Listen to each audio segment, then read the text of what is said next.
Hello investors, एक fertiliser company जिसका scale 3.7 million turns तक पहुंच गया है, ब्रांड एम्बेसडर राहुल द्रविड़ बन गए हैं और 3600 करोड़ का एक्सपांशन अप्रूव हो गया है।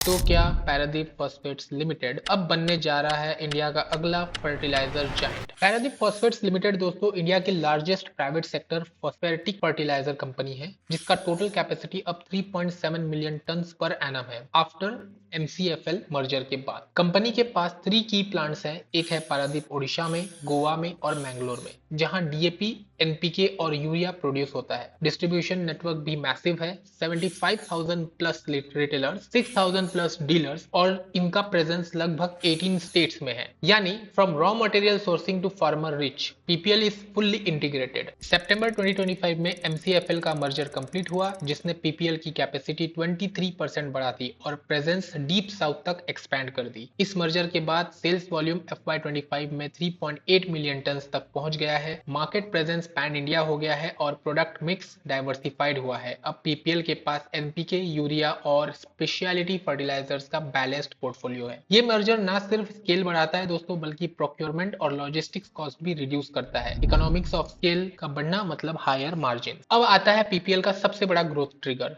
3600 करोड़ का capex plan for next 2.5 years. Company granulation capacity 3.9 से लेकर के 5 MMTPA तक बढ़ाने वाली है और बैकवर्ड इंटीग्रेशन के लिए फॉस्फोरिक एसिड कैपेसिटी प्लस 140%, जो कि 0.5 से 1.2 MMTPA होने वाला है, और सल्फ्यूरिक एसिड कैपेसिटी प्लस 83%, जो कि 1.93 से 3.53 MMTPA होगा दोस्तों। ये एक्सपांशन पारादीप और मैंगलोर दोनों प्लांट्स में हो रहा है और फंडिंग मिक्स होगा इंटरनल एक्रूअल्स प्लस डेप्थ के साथ। ये स्टेप पीपीएल को सेल्फ रिलायंट बना देगा इन की रॉ मटेरियल्स, मतलब मार्जिन वोलेटिलिटी रिड्यूस हो जाएगी और प्रॉफिट स्टेबिलिटी काफी ज्यादा इंप्रूव। दोस्तों अब बात करते हैं फाइनेंशियल नंबर्स की। Q2 FY26 का जो परफॉर्मेंस है वो देखते हैं। हमारा Q2 FY26 में पीपीएल का 6,872 करोड़ का रेवेन्यू आया, जो कि 49% है YY बेसिस पे। एबिटा जो है दोस्तों वो 690 करोड़ रहा, जो कि प्लस 32% है YY बेसिस पे। पैट लगभग 342 करोड़ 34% से ग्रो कर रहा है और ईपीएस जो है दोस्तों 3.30 रहा, जो कि 34% से YY बेसिस पे ग्रोथ कर रहा है दोस्तों। मार्जिन भी स्ट्रॉन्ग आए हैं। एबिटा मार्जिन 10.1% रहा Q2 में, 11.5% रहा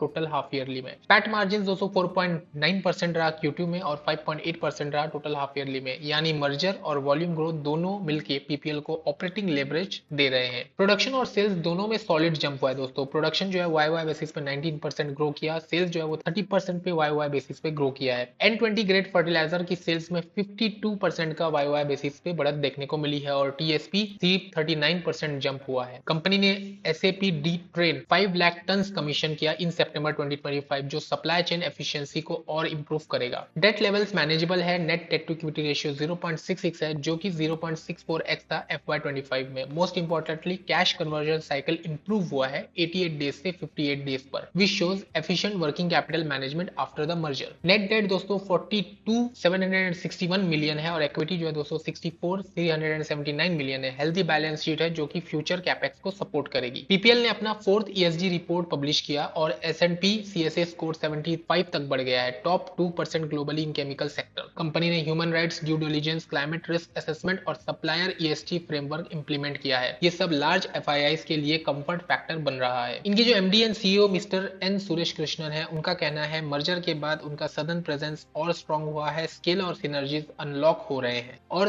306,000 करोड़ का कैपेक्स उन्हें 5 मिलियन टन सेल्स टारगेट तक ले जाएगा। उन्होंने ये भी हाईलाइट किया कैश साइकिल 30 डेज से इंप्रूव हुआ है और नेट डेट 0.66 पर। पीपीएल ने रिसेंटली दोस्तों राहुल द्रविड़ को ब्रांड एम्बेसडर बनाया है, जो कि प्रमोट कर रहे हैं जय किसान Navratna nano DAP campaign. Digital outreach भी स्ट्रॉन्ग है। 44.5 मिलियन फार्मर्स को रीच किया गया, 900 शॉप पेंटिंग्स बनाई गई, 4200 फार्मर मीट्स हुए हैं और 150,000 स्क्वायर फीट का वॉल ब्रांडिंग किया गया है। ये ब्रांड विजिबिलिटी इंश्योर करता है कि डिस्ट्रीब्यूशन ग्रोथ के साथ ब्रांड रिकॉल भी स्ट्रॉन्ग रहे। FIS होल्डिंग दोस्तों अब 15% तक बढ़ गई है, जो कि 6.7% थी 2020 में। Top investors include SBI mutual funds, Nippon mutual funds, Morgan Stanley, Vanguard, ICICI prudential, यानी इंस्टीट्यूशनल ट्रस्ट क्लियरली इंप्रूव हुआ है दोस्तों। देखिए फर्टिलाइजर सेक्टर एक साइक्लिकल सेक्टर होता है, पर पीपीएल का स्ट्रक्चरल ओरिजिनल स्टोरी डिफरेंट है।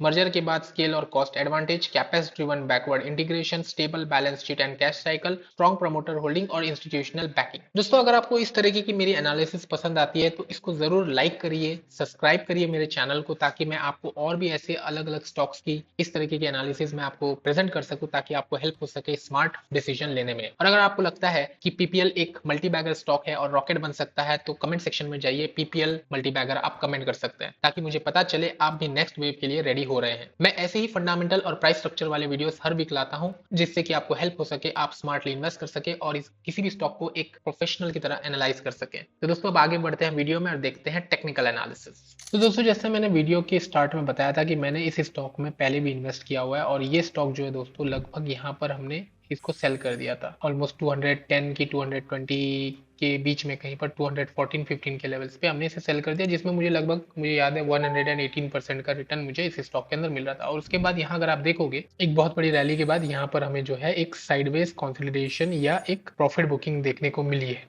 स्टॉक अभी फिलहाल दोस्तों 174 के आसपास ट्रेड कर रहा है। अगर आप पिछले 10 महीनों का स्ट्रक्चर देखो तो कंपनी ने एक स्ट्रॉन्ग रैली दी और उसके बाद साइडवेज अभी जोन में कंसोलिडेशन बनाया हुआ है। ये जोन ही फ्यूचर का बेस बनेगा। मार्केट ने पहले टॉप बनाया लगभग 234 का, जहां से सेलिंग आई, और अब प्राइस एक बैलेंस जोन में है, रफली 160 टू 180 लेवल्स के बीच में। इस रेंज के नीचे एक सॉलिड सपोर्ट है जो कि रहेगा दोस्तों ये 156 लेवल्स का। इस जगह पर अगर आप देखोगे तो एक सॉलिड सपोर्ट हमें देखने को मिल सकता है। और हैवी रेजिस्टेंस अगर हम देखें तो जो हमारा टॉप होगा 230 का, ये एक हमारे लिए रेजिस्टेंस जोन की तरह काम करेगा। सिंपल वर्ड्स में अगर मैं कहूं दोस्तों तो ये स्टॉक अभी एक डिसीजन जोन में है। अगर 190 के ऊपर निकलता है तो मोमेंटम वापस आ सकता है, या 156 के नीचे जाता है तो थोड़ा सा पॉज हमें देखने को मिल सकता है। अगर वॉल्यूम के पैटर्न को देखेंगे दोस्तों तो रिसेंट वीक्स में प्राइस राइज के साथ वॉल्यूम थोड़ा डाउन गया हुआ है, एक वॉल्यूम में डाउनवर्ड्स देखने को मिला हमें। लेकिन जो 200 से लेकर के 220 का जो जोन है वहां पर काफी हैवी ट्रांजेक्शन हुए हैं। यहाँ पहले बायर फंस गए थे, इसलिए रेजिस्टेंस स्ट्रॉन्ग है। अगर स्टॉक 156 से 160 के लेवल्स को रिटेस्ट करता है विथ लो वॉल्यूम सेलिंग तो वो एक आइडियल एक्यूमुलेशन जोन बन सकता है। अभी इस चार्ट के अंदर अगर आप देखेंगे दोस्तों तो यहाँ पर दो तरह के इन्वेस्टर्स हैं। एक वो जो हाई पे बाय करके फंस चुके हैं और ब्रेक इवन का वेट कर रहे हैं, वो वापस से 190-200 लेवल्स पे सेल करेंगे। दूसरे वो लोग जो लॉन्ग टर्म स्टोरी पे बिलीव करते हैं और वो 156 टू 180 के लेवल्स पे स्लोली एक्यूमुलेट करेंगे। इसलिए स्टॉक अभी एक इमोशनल टग ऑफ वॉर में है। जो पेशेंस रखेगा वो फाइनल ब्रेकआउट का रिवॉर्ड ले सकता है। जैसा कि आप जानते हैं दोस्तों इसमें जो लॉन्ग टर्म फंडामेंटल्स है वो काफी स्ट्रॉन्ग है, जिसमें MCFL का जो मर्जन वो हो चुका है। न्यू इंटीग्रेटेड प्लांट्स प्लान्ड है, डिमांड स्टेबल है फर्टिलाइजर्स की, और मैनेजमेंट जो है वो स्ट्रेंथन हुई है न्यू लीडरशिप के साथ। तो ये सब सिग्नल्स एक सॉलिड एक्सपेंशन साइकिल का स्टार्ट लगते हैं, लेकिन एग्जीक्यूशन और वर्किंग कैपिटल मॉनिटरिंग जरूरी है। तो आने वाले टाइम में इस स्टॉक के अंदर फिलहाल हमें जो है थोड़ा सा एक दोस्तों इसमें व्यू बहुत ही ज्यादा क्लियर है कि ये एक स्टॉक एक लॉन्ग टर्म वैल्यू क्रिएटर बन सकता है, पर एंट्री टाइमिंग मैटर करेगी। तो दोस्तों ये स्टॉक में अभी फिलहाल जो है मेरे हिसाब से एक एक्यूमुलेशन जोन में है, और अभी फिलहाल ये स्टॉक थोड़ा सा जो है एक साइडवेज मार्केट या कंसोलिडेशन जोन में ही रहेगा। कुछ आने वाले क्वार्टर के बाद सारी चीजें अगर लाइन पे आती रही तो फिर आगे कुछ हो सकता है इस स्टॉक के अंदर। तो अभी फिलहाल मेरे तरफ से तो मैं इस स्टॉक में नहीं हूँ। हालांकि ये कंपनी फंडामेंटली स्ट्रॉन्ग है, बट मैं अभी थोड़ा यहाँ से पॉज लूंगा। मैं पर्सनली इसके अंदर कोई भी इन्वेस्टमेंट अभी फिलहाल इस स्टॉक में नहीं करने वाला हूँ, बट जो लेवल्स मैंने आपको बताया वो लेवल्स को हमें ध्यान रखना होगा। लेकिन ये मेरे वॉच लिस्ट में जरूर रहेगी। इसमें जब भी मुझे कोई मौका मिलेगा मैं डेफिनेटली इस स्टॉक के अंदर एंट्री करूंगा दोस्तों। आई होप दोस्तों आपको ये वीडियो पसंद आया होगा। अगर आपको पसंद आया है तो प्लीज लाइक करिए और शेयर करिए रिटेल इन्वेस्टर्स के साथ, ताकि वो भी स्मार्ट इन्वेस्टमेंट डिसीजंस ले सके। थैंक यू वेरी मच दोस्तों। Happy investing.